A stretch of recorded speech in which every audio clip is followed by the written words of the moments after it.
Hoy, 26 de julio, que sin duda tenemos en la fecha calendario pues muchas ocasiones memorables, ¿no? Tenemos justamente, volviendo a la República Dominicana, que un día como hoy pues salían las tropas norteamericanas luego de concluir esta primera invasión norteamericana producto de digamos que sofocar muchas de las cosas que se podían haber estado dando en la República Dominicana y que no eran, se veía como un Sofocar. peligro, ¿no? Muchas No, revueltas que se dieron de este lado. no, no, No. no, no. Ahí tiene que hacerte un review histórico. No, Interesante, es verdad. en el 16 no fue para sofocar a nadie, fue para cobrar. Pues tenían una deuda, sin duda, Fue no para cobrar las pagada. aduanas. Claro. Y precisamente viene vinculado a lo sucedido también un día como hoy, pero en el año 1899, con el ajusticiamiento por parte de tu tío abuelo Horacio Vázquez, Moncáceres, y Moncáceres de este señor que se denominaba o le pusieron de apodo Lili, de nombre Ulises Heró, que gobernó con mano férrea acá la República Dominicana, subiendo y bajando por 17 años. El último periodo fue de 12, desde el 1888 hasta el 1899.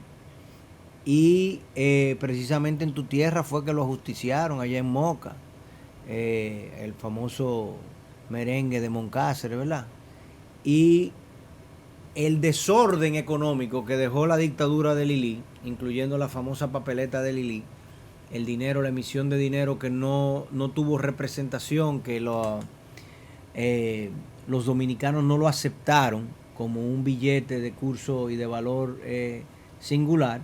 De hecho, Lili hizo muchísima marrullería para tomarse el dinero válido, el dinero que sí tenía valor, en este caso eran dólares que circulaban, y creo que hasta los gurdes haitianos también.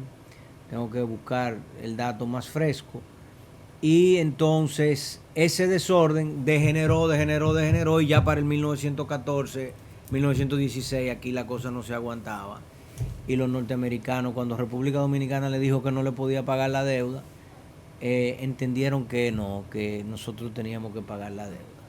Claro, y mirarlo también en el contexto histórico, digamos que integral, como esta salida de los norteamericanos en 1924 pues también daba el traste a las posibilidades que permitieron varios años más tarde que eligiera una figura como Rafael Leonidas Trujillo también, ¿no? Sí, porque él Y era miembro de ese ejército, fue formado por ese formado por el ejército. ejército norteamericano, sin duda, y bueno, todo lo que también se dio en los levantamientos campesinos para poder empujar esta invasión norteamericana que también se daba en un momento económico histórico, ¿no? Luego de que se vieran también cómo surgían en la época o se fortalecían en la región las famosas repúblicas bananeras y cómo todo eso también pues era parte de esa disputa económica que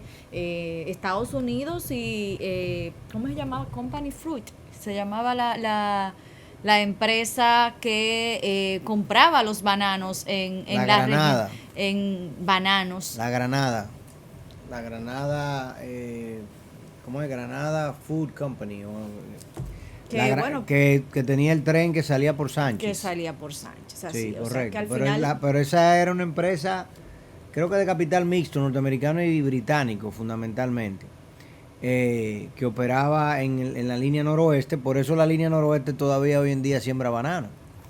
Y somos grandes exportadores de banano, aunque no tenemos la dicha de tener el ferrocarril. Tampoco tenemos los ferrocarriles azucareros hoy en día. De esa invasión salieron las tres grandes carreteras de nuestro país. La que va hacia el sur, la Duarte, y la del este, que hoy en día se llama Autopista Las Américas y luego Autovía del Este. Obviamente la Autovía del Este como la conocemos no existía, porque lo que se llegó fue una carretera que creo que en ese momento la dejaron en La Romana, que no llegaba ni siquiera a Higüey. Creo que el proyecto de llevarla a Higüey, eso fue más tarde. Lo cierto es que los norteamericanos en el 1924, teníamos que haber invitado al profesor de historia para acá hoy. Están de vacaciones todavía. Están de vacaciones todavía, todos los profesores.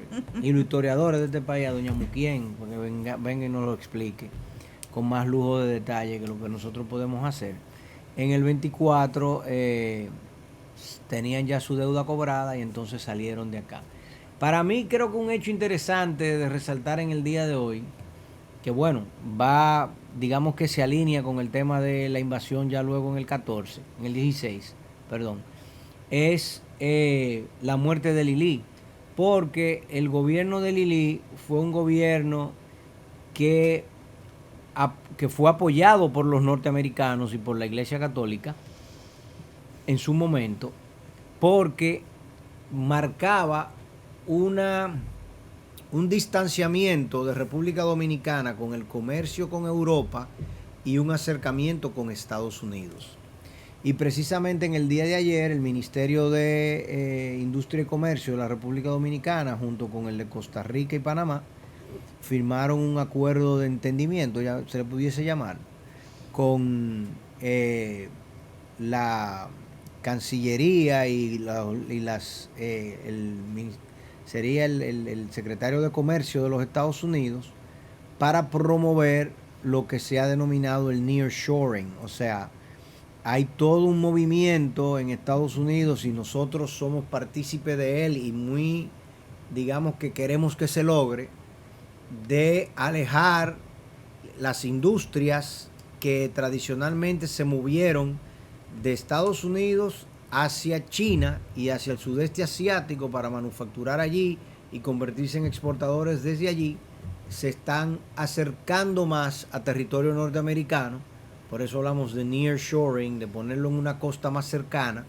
Y República Dominicana, como Costa Rica, como Panamá, como México, la propia Colombia, si quisiese, y hasta Ecuador, tienen posibilidades de avanzar en ese proyecto, de ser lugares y centros logísticos y de manufactura para el gran comercio y la gran necesidad comercial que es la de satisfacer los 330 millones de consumidores norteamericanos, más los 40 millones de canadienses.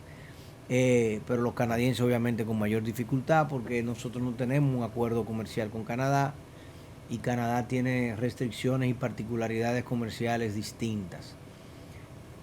Quiere decir que 100 años más tarde, 120 años más tarde, 125 años más tarde, ciertamente República Dominicana todavía sigue fundamentalmente enfocada hacia Estados Unidos y eso no ha cambiado.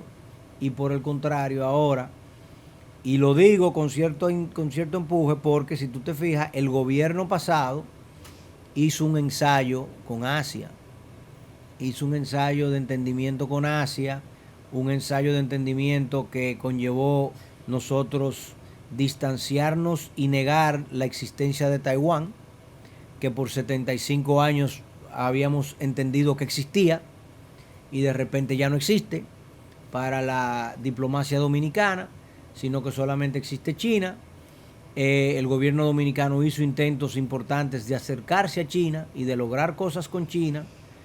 El presidente dominicano visitó China junto con un grupo de empresarios, pero ese presidente dominicano al final recibió una llamada de un señor que se llamaba Mike Pompeo, secretario de Estado, exdirector de la CIA, y esa llamada de Mike Pompeo cambió todo. Y a partir de allí no solamente se cayó el proyecto de la reelección, sino que en definitiva el gobierno cambió y hoy en día, sin lugar a dudas, República Dominicana está totalmente alineada con Estados Unidos y ha sostenido un distanciamiento importante con China. Algo muy interesante también porque precisamente en esta semana están sonando los tambores de alarma porque la señora Nancy Pelosi ha anunciado que va a viajar a Taiwán. Y la respuesta china a ese potencial viaje ha sido terrible. China ha amenazado hasta con temas bélicos, fruto de esa potencial visita.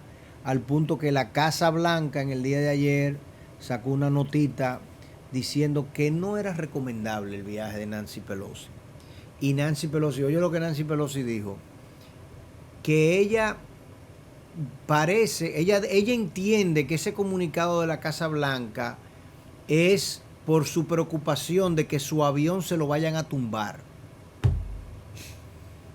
Yo no sé si tomar eso como con tranquilidad o con mayor inquietud, pero que la presidenta de la Cámara de Representantes de los Estados Unidos le diga a la prensa, no, nosotros, realmente yo entiendo la preocupación de la Casa Blanca porque su preocupación es de que mi avión lo vayan a tumbar en mi viaje a Taiwán. ¿Cómo tú te sentirías más o menos? O sea, ¿o cómo debemos nosotros de tomar esta visita a la isla de Formosa, potencial visita de la señora Nancy Pelosi, que ha dicho que a Taiwán hay que protegerlo y hay que reconocerlo y hay que mantenerlo?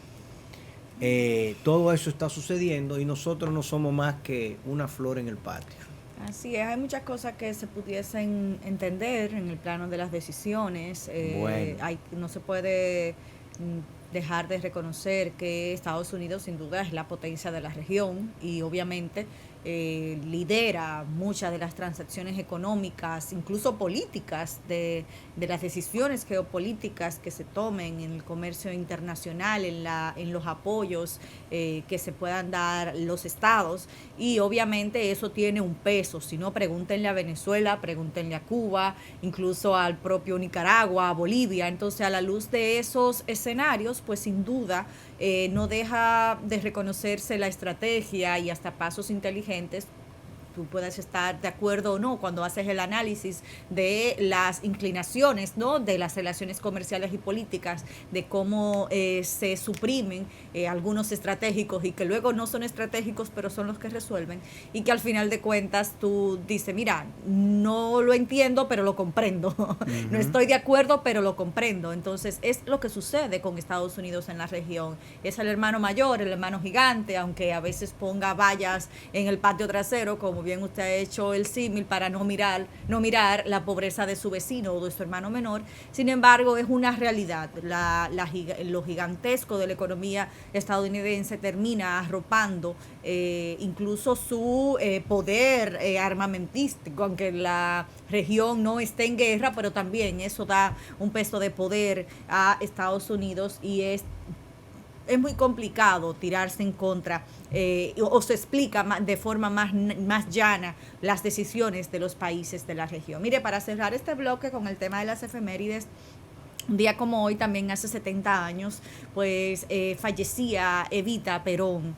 Una figura, wow, qué figura, una figura que sin duda pues marcó un antes y un después, incluso en el manejo de la mujer en la política, de la figura de una primera dama, incluso de cómo una figura no tradicional en la política pues llega, y en una corta edad, apenas 33 años, cuando fallecía producto de un cáncer cervical, pues ya había hecho muchas cosas, incluso logrando introducir cambios en una propuesta de constitución que permitía en el 51 el voto de la mujer por primera vez en Argentina, y justamente crear fundación para trabajar con la mujer y los espacios de trabajo y de apoyo para las mujeres. En el caso de lo que lograba Eva Perón en Argentina, pues sin duda tiene muchos detractores, pero muchos a favor, no solo cómo vivió, sino también cómo moría, ¿no? Luego de que mucho tiempo, luego de su muerte también, pues su cuerpo, sus restos mortales, pues pasaran también toda una travesía para poder tener el descanso eterno. Sí, la historia de Eva Perón y de lo que pasó con su cuerpo también es epopéyico y hasta novelesco, ¿no? Creo que hay una película nueva sobre ella que ha salido recientemente. Y el peronismo, señores, está muy vivo en Argentina. O sea, el peronismo es parte de la realidad argentina todavía hoy en día. Y el que va ahí al cementerio de la Recoleta se da cuenta. Es un cementerio que tú tienes que pagar para entrar. Tipo museo. No es gratis. Pero no, pero es un cementerio vivo porque ahí hay familias que todavía sus seres queridos tienen derecho a enterrarlos allí. Y es un cementerio de muchas familias muy poderosas de Argentina, de Buenos Aires. Y allí están los restos de ella. Y realmente la figura de Eva Perón es una figura controversial, un símbolo, digamos, de Latinoamérica, sin lugar a dudas. Y todo lo ocurrido alrededor de ella pues todavía te marca. Y como te digo, el peronismo, el asistencialismo populista de Perón, sigue muy vivo allá. Como sigue vivo aquí también el asistencialismo, yo no sé si llamarle peronista o hipolitista, ¿de dónde saldría ese? Peñagomista, balaguerista, Creo tiene muchos matices. Sí, pero creo que realmente el populismo presidencialista, eso era. Presidencialista, eso okay. es. O sea, que viene de Trujillo. Sin duda. De Señores, Trujillo para acá.